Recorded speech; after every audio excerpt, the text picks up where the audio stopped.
모세와 선지자의 글, 모세와 선지자의 글이라는 제목으로 하나님의 말씀을 증거하겠습니다.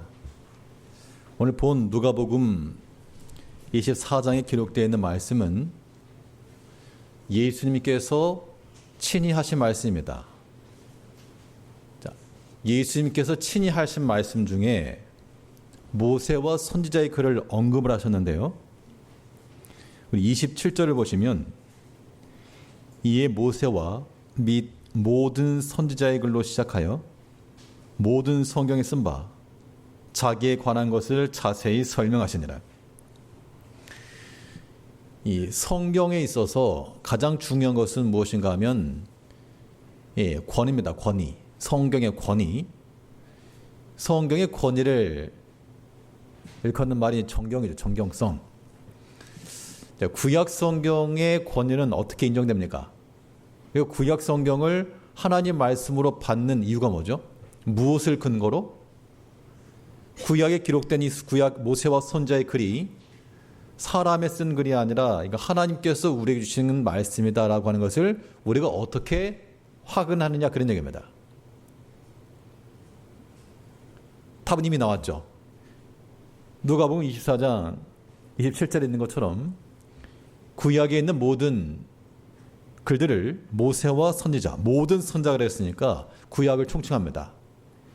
이 구약에 관한 것이 신적 권위가 있다라고 하는 것을 예수님께서 인정해 주신 겁니다. 그렇기 때문에 이 성경론에 대해서는 믿지 않는 사람들이 그 성경이 하나님이 말씀이면 어떻게 하냐? 우리가 믿는 바는 이 구약 성경의 권위라고 하는 것은 신약에 의해서 증거가 되는데 예수님께서 친히 모세와 모든 선자의 글을 인용하셨다. 우리는 여기에서 구약 성경이 하나님께서 주신 말씀을 믿는다. 그럼 신약 성경의 정경성을 어떻게 구합니까? 신약 성경이 신적 권위가 있다라고 하는 것을 우리가 어떻게 확인하냐, 그런 얘기죠. 신약 성경의 정경성이라고 하는 것은 이미 구약이 예언된 것들이 실현된 것이 있고 또 신약 저자들 사이에 서로 상호간 인용하고 있는 것을 통해서 이게 서로 이제 연결이 되고 있는 겁니다. 구약 성경을 통해서 우리가 알 수 있는 바가 뭔가? 신구약을 다 통틀어 마찬가지인데요. 이 성경을 통해서 우리가 알아야 될 것은 하나님의 메시지라고 하는 겁니다. 우리를 향한 하나님의 뜻이 있다. 그러므로 우리가 하나님의 뜻을 찾기 위해서는 하나님의 말씀을 잘 봐야 되는데 그 말씀을 잘 듣지 않고 깨닫지 않는 자들을 향해서 예수님께서 어떻게 말씀하시는가 하면 오늘날 우리를 향해서 하시는 말씀이라고 한번 들여보십시오. 25절입니다. 25절에서 가라사대 미련하고 선자들의 말한 모든 것을 마음에 더디 믿는 자들이여. 미련하다라고 하는 이 말을 지금 우리가 듣고 있는 겁니다. 우리가 예수를 믿는다 할 때도 성경 말씀 잘 알죠? 잘 아는데 잘 안 믿습니다. 굉장히 안 믿습니다. 아는데 안 믿어요. 아는데 안 믿는단 말이 무슨 말인가 같은가 하면 어떤 사람이 활을 잘 쏩니다. 화살을 잘 쏴요. 그래서 당신은 화살에 아주 일가견 있는 사람입니다. 당신은 백중이라는 건 제가 압니다. 믿습니다. 그러냐고. 그러면 당신 머리 위에다 사과를 올려놓아라. 내가 100m 밖에 쏠 테니까 사과를 내가 맞추겠다. 그랬더니 이 사람이 안 됩니다. 그건 안 됩니다. 당신이 백발백중을 내가 믿는데 그걸 내 머리 하는 건 내가 못 믿겠습니다. 그런 거죠. 우리가 말하는 믿음의 수준이라고 하는 게 그런 겁니다. 물론 사람에게 화살을 맡겨놓고 우리가 그렇게 하는 것은 위험하죠. 그런데 하나님은 한치 오차도 없으신 그러한 명사주심으로 그 하나님 말씀에 의해서 우리가 온전히 철저히 순종하고 우리 자신이 그 시험대가 되는 게 마땅한데 하나님의 능력이 나타나는 무대가 되니까요. 그런데 우리가 그걸 거절한다는 겁니다. 저 위험해요. 안 됩니다. 곤란합니다. 하나님께서 주가 쓰시겠다 하라 라고 말씀해도 왜 저 걸 쓰려고 그러세요? 다른 사람 쓰세요. 다른 사람. 그렇게 말씀하게 되면 예수님께서 하신 말씀은 똑같은 거죠. 가라사대 미련하고 선자들의 말한 모든 것을 더디 믿는 자들이에요. 안 믿겠다는 거 아닙니다. 더디 믿는다라고 하는 건 안 믿겠다는 건 아니죠. 근데 온전하게 믿지 않는다 그런 뜻입니다. 더디 믿는다는 건 무엇입니까? 이 나중에 미루겠다 그런 뜻이죠. 우리의 신앙생활이라고 하는 것이, 주를 믿는 우리의 믿음의 행위라고 하는 것은 현재적으로 증거가 되어야 됩니다. 근데 우리가 이걸 잘하는 거죠. 더디, 나중에, 조금 있다가, 다음에, 내년에. 그런 마음이라고 하는 것을 하나님께서는 기뻐하지 않으시고, 똑같이 우리가 말씀하시는 겁니다. 더디 믿는 자들아. 이제 우리가 모세와 선자들의 글을 살피면서 하나님의 말씀을 받을 때에는 우리가 통으로 다 받고, 또 신속한 순종이 우리 가운데 필요한 겁니다. 하나님의 말씀을 듣고 우리가 신속하게 순종한다라고 하는 것은 언제 가능한가 하면, 성경적 지식을 안다고 해도 되는 게 아니고요. 그 성경의 말씀들이 우리 안에서 뭐가 일어날 때? 감동함이 일어날 때. 우리가 지식적으로 알고 있던 그 말씀들이 성령에 의해서 격동함을 받을 때, 선한 의미에서 그 감동함이 있을 때 우리는 하나님의 말씀을 신속히 믿을 수가 있는 겁니다. 우리 32절 말씀을 보시면, 저희가 서로 말하되 길에서 우리에게 말씀하시고 우리에게 성경을 풀어주실 때에 우리 속에서 마음이 뜨겁지 아니하더냐 하고. 유대인들이 이미 어렸을 때부터 율법을 익혔던 사람들입니다. 성경적 지식을 몰랐을 리가 없죠. 우리도 아는데 그 본 자기 백성이 몰랐을 리가 없습니다. 그런데 그들이 익히 알고 있던 그 성경 말씀이 성경을 풀어주실 때에 속에서 뜨거움이 일어나서 그들의 행실이 변화되었다라고 하는 겁니다. 그들이 엠마오로 내려가다가 그 자리에서 턴하여 다시 예루살렘으로 돌아갔던 것이 바로 성령께서 그들 마음속에 말씀으로 뜨겁게 하셨을 때 그런 역사가 일어났다. 이제 우리 모든 성도들이 하나님의 말씀에 의해서 우리의 행실이 바뀌고 사상이 바뀌고 우리의 마음이 바뀌려면요, 성령에 의한 말씀에 감동하심을 받아야 됩니다. 성령의 감동이라고 하는 것이 뭐가 막 속에 뜨겁고 꼭 그런 것만 아닙니다. 하나님께서 우리에게 깨닫게 하시는 거. 하나님께서 참으로 신비하게 역사하시기 때문에 하나님의 말씀 들을 때나 읽을 때나 혹은 여러 가지 다른 섭리의 수단을 통해서라도 깨닫게 하신다는 겁니다. 그러면 그 시로 하나님께서 내게 말씀하신다 생각을 하고 우리의 모든 것을 돌이킬 때 그때 하나님의 역사가 일어나는 겁니다. 우리 한 주를 살아가면서도요, 하나님의 말씀을 들을 때마다 이 본문이 내게 뭐라 말씀하시는가, 이 설교 시간을 통하여서 설교자가 어떤 말씀을 던지는가, 우리 이 말씀을 어떻게 적용할 것인가, 이런 것들을 염두에 두면서 말씀을 들으셔야 됩니다. 오늘 본문에서는 이 모세와 모든 선자의 글, 이 말씀을 누가 하신 거라고요? 예수님께서. 그럼 우리가 들고 있는 이 성경이라고 하는 것은 정말 어마어마한 가치가 있는 것이죠. 예수님께 친히 인정해 주신 거니까. 살아계신 그 주님께서 이미 우리에게 말씀하시는 것처럼 우리가 그 말씀을 보고 들을 수 있다는 겁니다. 복된 거죠. 그 말씀을 들을 때마다 우리 마음을 완고하게 하지 마시고 그 말씀에 의해서 우리 마음을 뜨겁게 하시고, 뜨겁게 한다라고 하는 것은 도망치는 거 아닙니다. 엠마오로 내려가다가 돌이켜서 예루살렘 돌아간 겁니다. 믿음의 자리로 돌아갔고요, 사명의 자리로 돌아갔고요, 예전 사도들과 함께 행하던 그 믿음의 일로 회복한 겁니다. 우리 모든 성도들이 하나님의 말씀에 뜨거움을 갖는다는 것, 감동을 받는다는 것, 자기 혼자 울타리 치는 거 아닙니다. 자기 울타리를 걷어내고 성도 간의 연합, 또 한 마음, 또 전에 하던 그 믿음의 일, 그거 회복해야 되는 거예요. 그런 의미에서 우리가 성경을 잘 알아야 될 필요가 있습니다.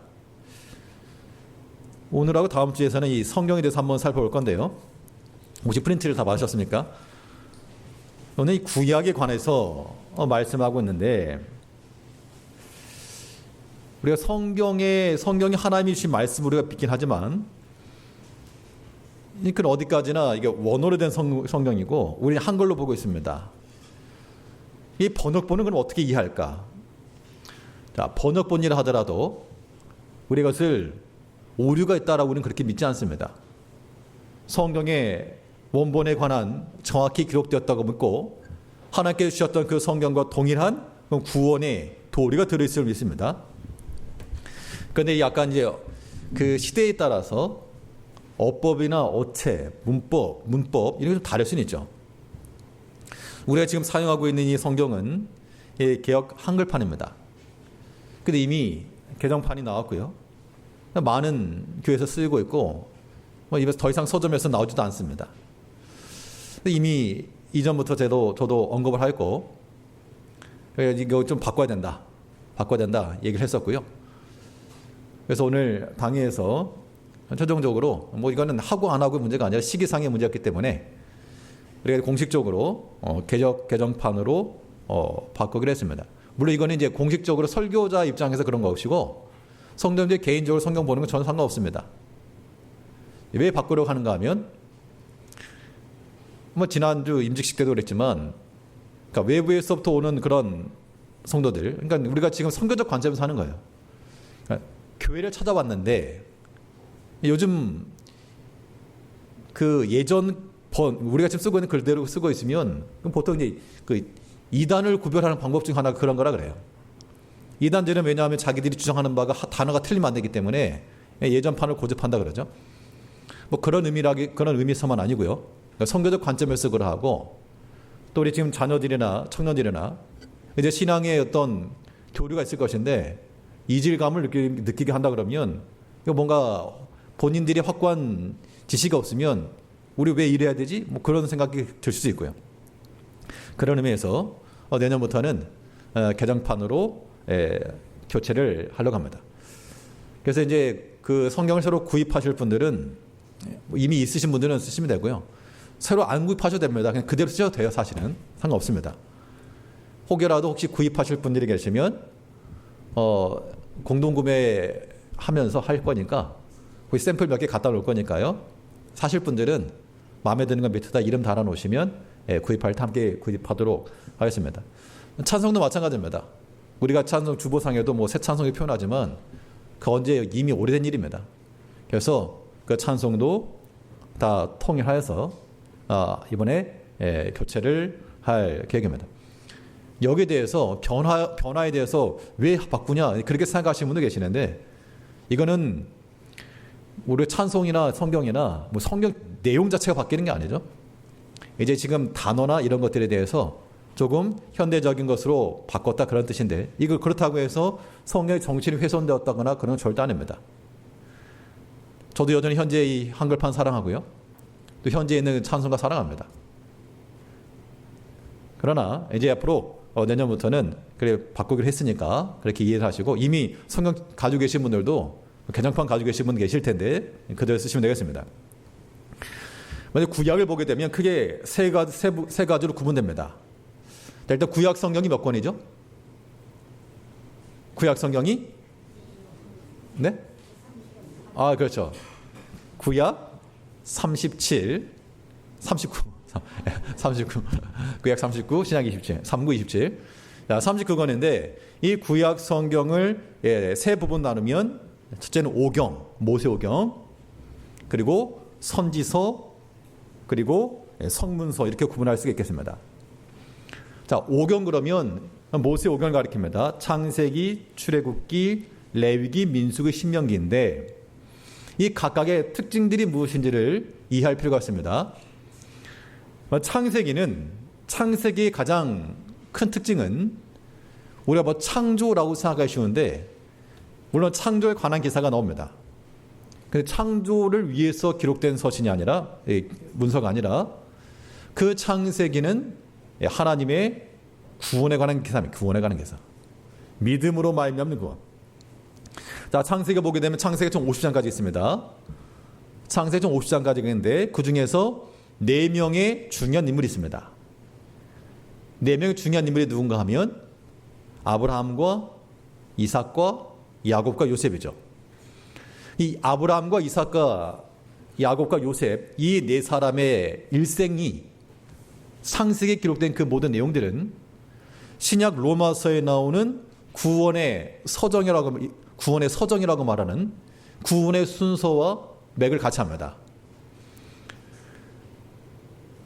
아브라함 같은 경우는 이신칭의죠. 믿음으로 말미암아 얻는 구원, 이것은 표상입니다.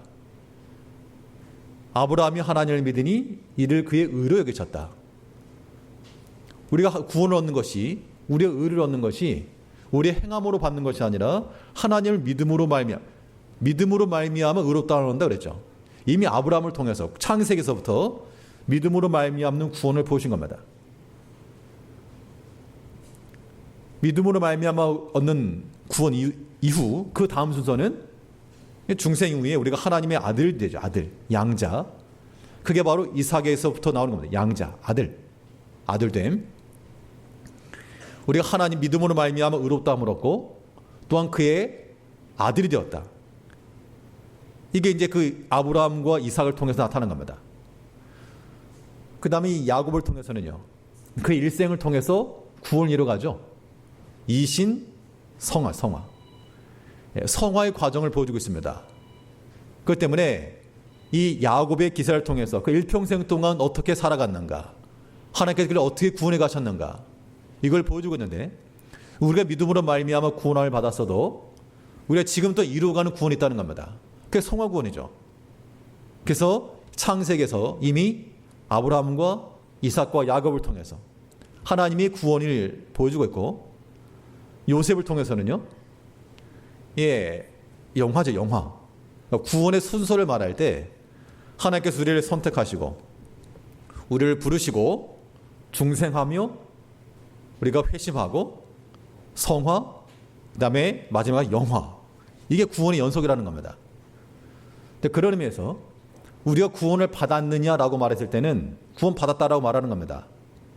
구원 받았다라고 말할 때 그 의미는 어떤 구원입니까? 중생이에요, 중생. 믿음으로 말미암는 구원. 그로 말미암아 하나님의 아들이 됨. 여기까지 이미 끝난 겁니다. 받은 구원이죠. 근데 우리가 구원을 받았느냐라고 하는 말 속에는 현재 이루어가는 구원도 있다는 겁니다. 이걸 구별하셔야 돼요. 현재 이루어가는 구원, 우리 그걸 뭐라 말합니까? 성화 구원이죠. 또 장차 온전히 이루어질 구원이 있다는 겁니다. 이 구원에 관한 시제를 구별하지 않으면 구원파에서 말하는 대로 미혹을 받기 쉽습니다. 지난번에도 한 말씀 드렸지만 그들의 논리가 이거예요. 구원받았냐? 그럼 구원받았다 대부분 말해요. 그럼 천국 가냐? 간다 그러죠, 보통. 그럼 너는 의인이냐 죄인이냐 물어보면 거기서부터 막히는 겁니다. 의인이냐 죄인이냐 물어보면 뭐라 대답하게요? 그렇잖아요. 의인이라고 말하자니 내 행실이 그렇고, 죄인이라고 말하자니 좀 그것도 그렇고. 근데 보통 그럴 때는 안전하게 가자 가지고 죄인이라고 말하는 거예요. 그럼 너는 구원받았고 천국 갔는데 죄인이냐? 뭔가 스스로 말에 꼬이는 거죠. 이게 다 이제 말의 농간인데, 우리가 구원받는 명확히 받은 거죠. 구원 받았습니다. 이미 믿음으로 말미암아 하나님의 거룩한 자녀가 된 것은 분명하죠. 그러나 또 우리는 구원을 이루어가야 된다는 그런 측면에서는 여전히 죄가 있다는 겁니다. 구원받고 천국 갔는데 죄인냐가 아니라 여전히 죄인인 거 맞아요. 그러나 또 앞으로 그리스도의 재림과 더불어서 영원한 영광이 들어갈 것이다. 이런 우리 신약에 나오는 이 구원의 순서, 이걸 구원의 서정이라 그러는데요. 이 구원에 관계된 것이 이미 창세기에서 아브라함과 이삭과 야곱과 요셉의 일대기를 통해서 이미 주어졌다는 겁니다. 그러니까 구약과 신약이 별개가 아니라 그들을 통해서 이미 예표가 된 거죠. 그러니까 창세기의 주제라고 말하면 믿음으로 말미암는 구원이라, 이 구원에 관한 기사입니다. 출애굽기는요, 피로 말미암은 구속. 여기서 이제 십계명이 나오고요, 율법이 주어지고, 그리고 또 어린 양의 피로 말미암는 그런 구속함이 나오고 있습니다. 우리의 구속이라고 하는 것이 어린 양 대신 그리스도로 말미암아 하나님께서 건져내셨다는 얘기예요. 하나님께서 우리를 건져내셔서 우리를 그의 거룩한 민족이요 그의 거룩한 백성으로 삼으셨다라고 하는 것이 출애굽이죠. 예전에 어렸을 때는 학생 때는 애굽이라고 하는 게 한 나라인 줄 알았습니다. 그래서 용어라고 하는 게 그래 중요한데요. 애굽이 이집트 아닙니까? 이집트? 이집트라고 하는 나라는 우리가 뭐 어렸을 때부터 학생 때도 뭐 책을 봐서 알고 있었는데 애굽이 성경에 나오는 애굽이 이집트라고 하는 걸 제가 알았을 때 큰 충격이었습니다. 그러니까 이게 용어상의 그런 문제죠. 출애굽이라는 얘기죠. 우리 믿음으로 산다는 것이 마치 이와 같은 겁니다. 출애굽이라. 세상으로 대표되는 이러한 애굽에서 거기서부터 나와서 하나님의 거룩한 백성이 되는 것. 이 내용이 어디 나오는가 하면 고스란히 계시록에 나오는 겁니다. 내 백성아 거기서 나와. 이 멸망받을 바벨론 세상 나라에서부터 나와서 하나님의 거룩한 백성으로 살아라. 이 내용이 이미 출애굽기를 통해서 나타나고 있죠. 자, 그리고 레위기는 하나님께 나아가는 길이 제시됩니다. 성막이죠, 성막. 성막도 예수님을 예표합니다. 그래서 성막을 접으면 예수님이고 예수님을 펼치면 성막이다.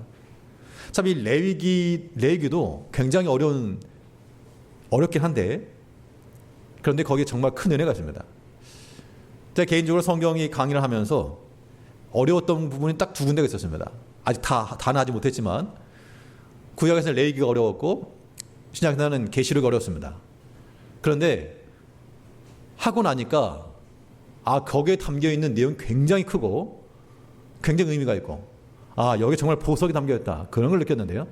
레위기도 마찬가지로 그 말이 그 말 같고 그 말이 그 말 같은데 그 안에 들어있는 그리스도에 관한 예표 참 레위기를 연구하면서 그때 정말 소름 끼치도록 놀라운 그런 경험을 많이 했습니다.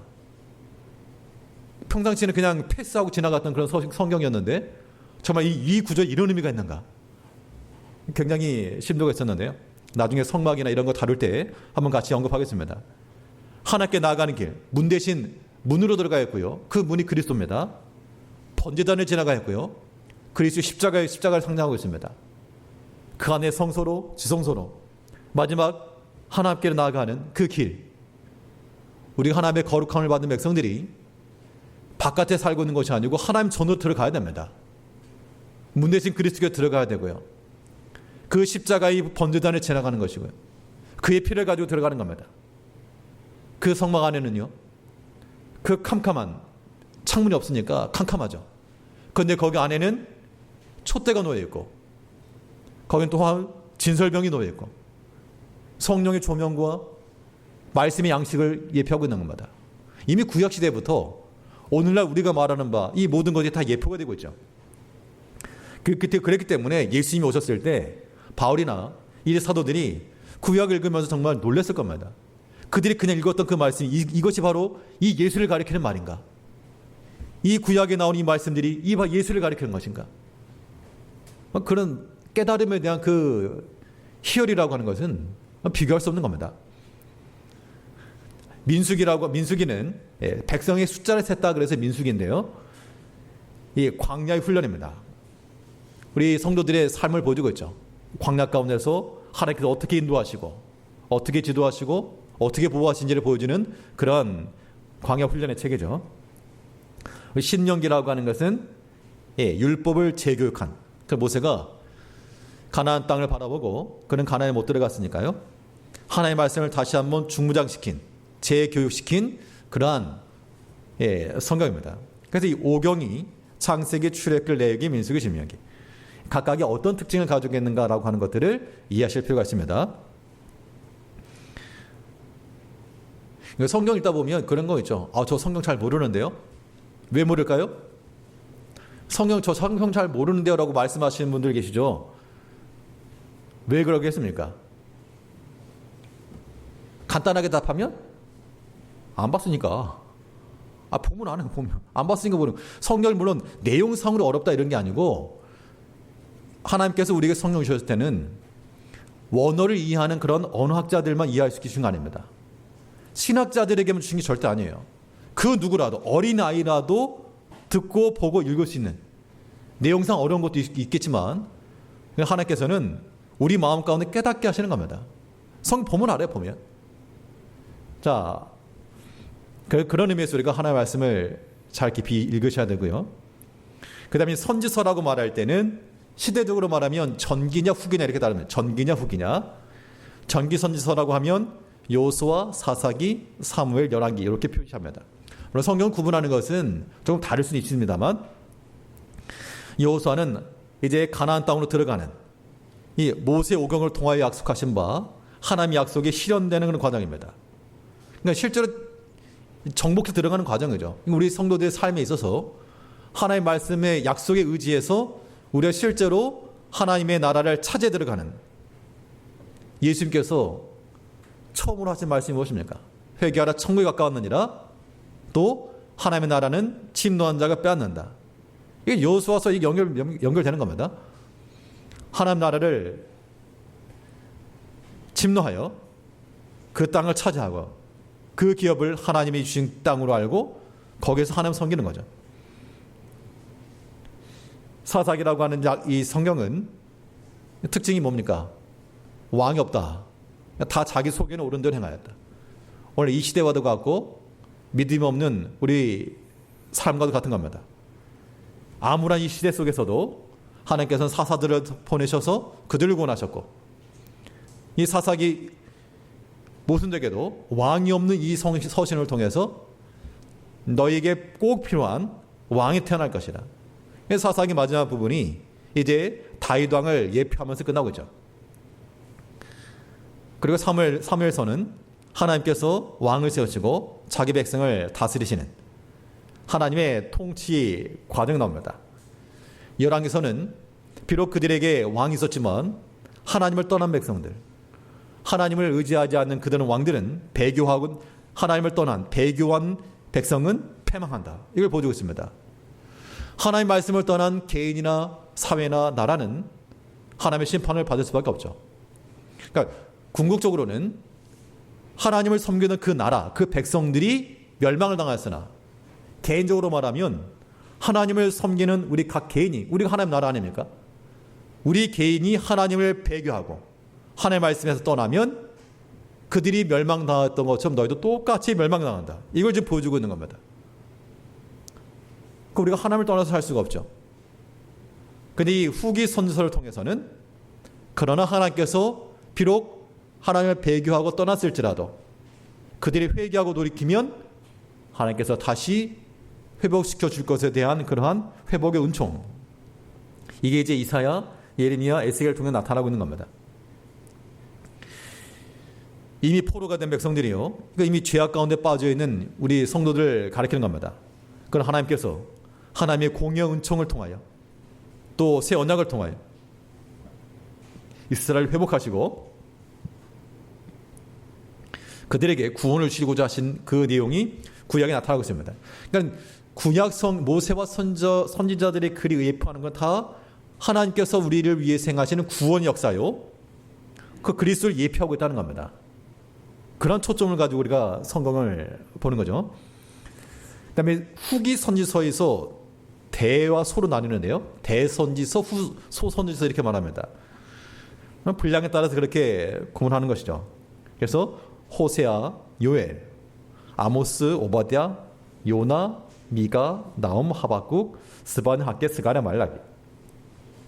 여기 있는 모든 선지서들도 또 하나님의 구원과 하나님의 진노, 죄를 범한 곳에 하나님의 심판이 선고되고 회개하고 돌이키는 곳에는 하나님의 은총이 예고된, 그래서 우리가 하나님의 성전을 재건하고 다가오는 진노의 날 구원 얻기 위하여 하나님 앞에 이를 것을 얘기하고 있고, 그래서 이 선지서가 있고요. 그래서 구약은 크게 오경, 선지서, 그리고 나머지를 성문서라고 말하는데, 성문서도 또 구분해가지고 시, 오축, 역사서 이렇게 말합니다. 시서 그러면 욥기, 시편, 잠언인데요. 여기 이제 문학적인 어떤 개인적 체험이 들어간 겁니다. 특히 시편을 보게 되면 시편은 뭐라 써 있습니까? 경건한 성도들과 하나님이 만나. 여러 성도들이 시편을 사랑하면 복된 인생입니다. 예전에 설교학 목사님께서, 연세가 많으신 목사님이셨는데, 내가 노하우를 하나 가르쳐 주겠다 하면서 가르쳐 줄거나 말거나. 이거 맨입으로 가르쳐 주면 안 되는데 뜸을 들이시면서 하는 말이, 목회 잘 하려면, 이거 개인 신앙도 마찬가지겠죠. 목회 잘 하려면, 신앙생활 잘 하려면 요것만 잘 붙들면 된다. 요거 하나. 그게 바로 시편이다 그랬습니다. 시편이다. 그 시편을 통해서 경건한 성도들이 하나님을 만난 그 찬송시며 하나님께서 구원하신 그 구원의 감격시며 환난과 즐거워 어려움의 때에 하나님을 찾는 그 부르짖음의 시요. 시편과 잠언은 우리 신앙의 삶에 있어서의 현실적인 거. 새벽마다 시편과 잠언 살폈는데 반복해서 보셔야 됩니다. 시편을 사랑하셔야 돼요. 잠언은 믿음에 나오는 지혜의 말씀이 기록되어 있고요. 오축 그러면, 오축이라고 하는 것은 5개 두루마리다 그런 뜻입니다. 두루마리 책. 그래서 아가서, 룻기, 예레미야, 예가, 전도서, 에스더 그러는데 특별히 각 절기마다 각각의 성경이 읽어졌습니다. 그래서 아가서는 6월절에 읽혀졌고요. 이 아가서에서 하나님의 백성 그리고 그리스도와 교회의 사랑에 관한 내용입니다. 물론 여기 남녀 간의 사랑, 어떻게 보면 약간 외설적인 표현 이런 것도 없지 않아 있지만 그렇게 남녀 간의 사랑의 문제가 아니고 하나님과 그의 자녀들, 교회와 성도의 사랑 이런 걸 보여주고 있는 겁니다. 룻기는 오순절에 읽는 그런 책이고요. 구원을 온 인류에게 구원이 보편적 구원을 말하고 있습니다. 이방에도 이미 구원이 열렸다라고 하는 것이 이미 구약 시대에서부터 나타나고 있는 겁니다. 예레미야 예가는 아부월 9월이라고 성전 파괴입니다. 성전 파괴된 그날 예레미야 예가서를 읽는데 죄를 범한 백성들에게 하나님이 심판이 임할 것이며 회개하고 돌이키는 자들에게 위로가 있을 것을 말씀하고 있습니다. 전도서는 장막절에 읽었고요. 하나님 안에서 발견된 참된 삶, 사람이 어떻게 살 것인가, 궁극적인 지혜를 가르치고 있습니다. 에스더서는 부림절에 읽었고 하나님의 주권적인 섭리를 기록하고 있습니다. 이런 성경들이 하나님의 섭리 역사를 보여주고 있죠. 성문서 가운데 역사, 그들의 역사를 통해서 하나님께서 어떻게 역사하셨는가, 이루셨는가라고 하는 것이 다니엘과 에스라, 느헤미야, 역대기서 이렇게 나오고 있습니다. 이 구약 성경이라고 하는 것이 구약 39 통으로 하나지만 이 전체적으로는 일단 크게 세 부분으로 나눠져 있다. 오경, 선지서, 성문서. 이 모든 성경의 내용은 하나님 우리를 구원하시는 구원이요, 그 안에 그리스도의 예표가 되어 있다. 우리가 구약 읽을 때에도 예수님이 어떻게 나타나고 있는가, 억지로 짜맞추려 가면 안 되겠지만 성경 읽으면서 하나님의 구원과 또한 경건한 성도들이 어떻게 하나님을 만났는가, 또 내가 어떻게 하나님을 만날 것인가, 그런 마음을 가지고 우리가 하나님의 성경을 잘 살펴야 되겠습니다. 구약 몇 권? 39권. 순서를 다 아시죠? 다음에 성경 목록 한번 불러야 되겠습니다. 예. 하나님의 말씀을 사랑하시고 날마다 깨어서 이 말씀을 묵상하는 우리 성도님들 되시길 바라겠습니다. 기도하겠습니다. 우리를 사랑하신 아버지 하나님,